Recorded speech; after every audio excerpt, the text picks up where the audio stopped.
What up, mamacitas and papados? What's up? This is Team Power Monkeys coming to you from reality. And I'm thinking fantasy reality.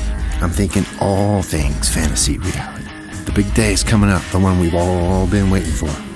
Fantasy Draft Day, the biggest day of the year. The day that determines champions. It determines victories and degrees of defeat. And of course, the biggest of all is in the 2017 Fantasy Reality All Studs League. Entire seasons, championships, defeats, manifest destiny will hinge upon Fantasy Draft Day. Before you draft, you need to know these key bona fide steps to success if you're gonna be in that championship bracket at the end of the year. Tip number one, when you're drafting, don't draft your bias. You can't draft your bias. You're willfully convoluting the destiny of your team to your, shall we say, potentially short-sighted vision. You don't want to do that. You want your vision bigger. You want to cast wide nets with a very, very, very specific matrix of internodes upon which to attach your data. So step one, do not draft your bias. You understand what I'm saying? All I'm saying is, if you like sunny days, you're not going to go out and pick the sun.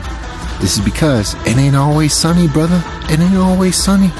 Sometimes you have to anticipate the clouds. You got to anticipate the storm. And that means you can't start the sun on those days.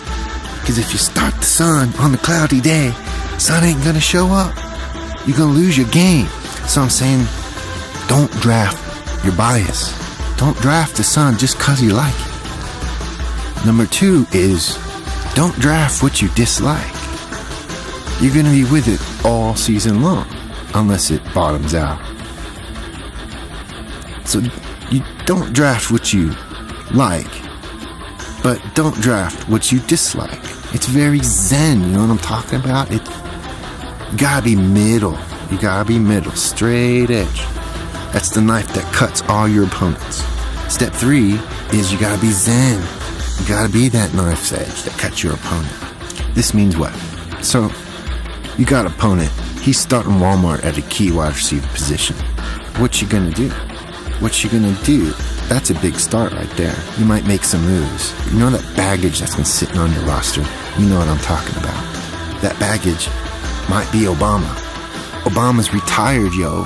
He ain't playing for you right now. He ain't gonna be playing for you when it comes time for that championship. You can't be bringing Bob Dole, yo. No Bob Dole here. He ain't gonna get you to that championship. You know what I'm saying? Your opponent starts Walmart. You bring it with the Amazon. Yes, Amazon. Unbelievably still available in 25% of all leagues. Amazon, a perennial favorite. Just bought out Whole Foods, yo. Your opponent brings Walmart, you up it with Amazon. You know what I'm saying? That's logic. That's the logic of fantasy reality. See, you gotta be smarter than just the brand. You know what I'm saying? You gotta be smarter than the brand. You gotta look below the surface. Because everything that counts is below the surface. Walmart ain't buying out Whole Foods. Your opponent steps up and says, hey, I'm starting CNN in this position. What are you gonna do? You say, hey, it's alright, that's a good move. I got this though, because I got Google.